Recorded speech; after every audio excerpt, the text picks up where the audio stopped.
lot of people seem to think that the interest in Star Wars is decreasing, yet, I mean, these helmets sold out in a ridiculous amount of time. Do you think that the interest in Star Wars is waning, or do you think that there's more opportunities for EFX to produce more pops from Star Wars? Well, actually, I like to look at more from a positive standpoint, where in a normal set, you would say, yes, it's really popular, then it drops. But I think that Star Wars is a staple. So as you know, as Lucasfilm came up with that saying, Star Wars is evergreen. Okay, so when you say waning, it goes down to a constant level. It doesn't dip below that. Right. So what we see is we see the spikes. Gotcha. And which goes down to because there'll always be a desire for Star Wars products. I agree. There'll always be. Yeah. I mean, we're spoiled, yes. Yeah. I mean, whenever there's an event like a movie or something that happens, we see that spike. But we could always rely on going back to that level. Sure. Not to zero, which is what most other properties would do. The interest would go to nothing. So Star Wars is evergreen, we think. It'll be at a level that's very consistent. I mean, yeah, be very consistent, but there will be the spikes up. Gotcha. So we just had kind of a spike, and now we're coming back down to that normal. Right, and I think where it is now is probably where it's going to pretty much stay. I mean, I know Lucasfilm is trying, many different things. Right. And trying to get into other ideas like video games and all these other things, expand in the TV shows, and even with the one with Seth Green. Yeah. But it's the movies that the people love. Right. Exactly. And, Absolutely. And it's the experience of going to the movie, not watching it on TV. Yeah. Okay? I agree. So even the TV show will spike it a little bit, but it's not an event as a film. Right. And so, of course, all our licensees are looking forward to a new film, George. So, I know that you've utilized some of the artists from the RPF. What do you think that they have to offer that you feel like you can't find anywhere else? Let me share a little story with you. Okay. When we first started Master Replicas, I knew nothing of the forums. Absolutely nothing of the forums. And when we started working on the product, like I said, Steve Dimso says, you got to check out these forums, which was Rebel Scum and the RPF. Okay?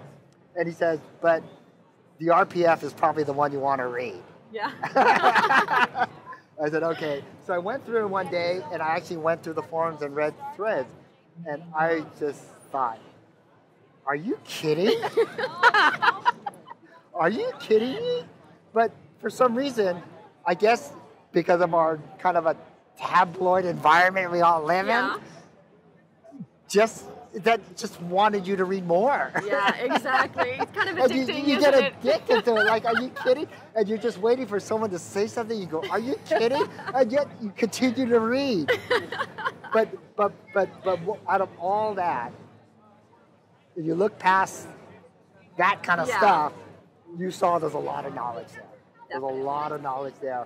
And because Prop Replicas was not really a business at the time, I mean, Master Replica was really a pioneer into doing prop replicas. Yeah, definitely. Is that there were the garage projects, and you could tell the passion and the checking of the reference materials and things like people were doing, trying to replicate the prop, and all they had were screenshots. Been there. Right.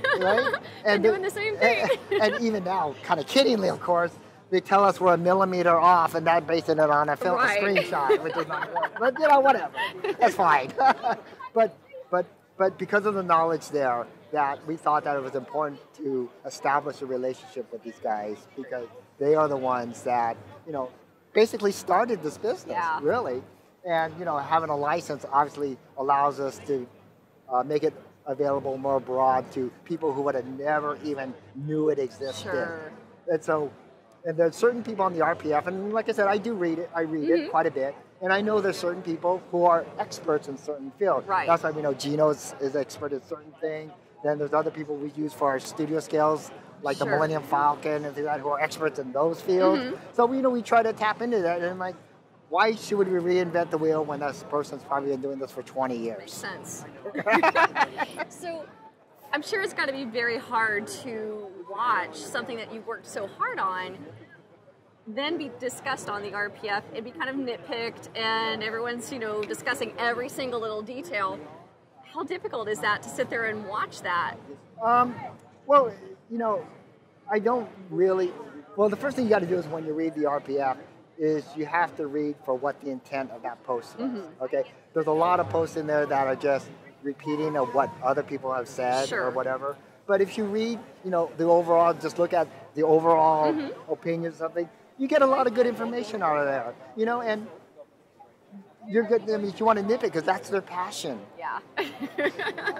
And if a lot of it we don't know, especially from the original trilogy, because we don't know the real props. And a lot of the original prop magazines are getting, up in the years, and they don't really remember everything that they did, and especially some of the details. Sure. I mean, one example is when I met with Harrison Ford when we did the signing for the Millennium Falcon. Everyone wanted to know what that mystery disc thing on the side of the blaster was. So when I went there, I built up the nerve to actually ask Harrison Ford, what was here? And he looks at me. He didn't even know what you were talking about. He looks at me and he goes, are you kidding me? That's great. Okay. So, but like I said, it's their passion. And if they have a criticism, it's legitimate. Because because a lot of it, we don't know the actual facts. Sure. Okay. So if it is, I hate that it's probably the wrong thing to say in their mind what they think is right. Oh yeah. But if that's what makes them more satisfied, that it should be in that way because that's the way they remembered it. In their head. I think it's a perfectly legitimate criticism. Yeah. I think unless you actually have the real, like in the hero Stormtrooper helmet, unless you actually have that real helmet. Right. Sometimes it is a little bit of a guesswork. Well, it's the same thing. I mean, the helmet, there was always this discussion of whether they're green lenses or gray lenses, and no one could really verify or confirm what color they were because no one's ever seen a hero helmet. Now we know. It's green.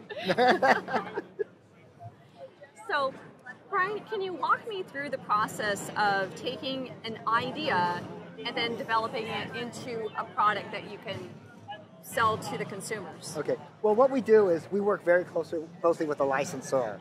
Because there's certain products in their mind that they feel are iconic and need to be out there. And of course, we also help in the promotion of upcoming events for them. For example, we're coming out with a precision cast replica, the PCR of the Darth Maul lightsaber. Okay, because the whole marketing campaign around the re-release of Episode 1 in 3D is based on Darth Maul. Yay! I love Darth Maul. So of course, we're encouraged to do product like that, and of course we're willing to do that because we get under the umbrella of the overall Lucasfilm marketing plan to help promote that. Choose products that we feel customers want.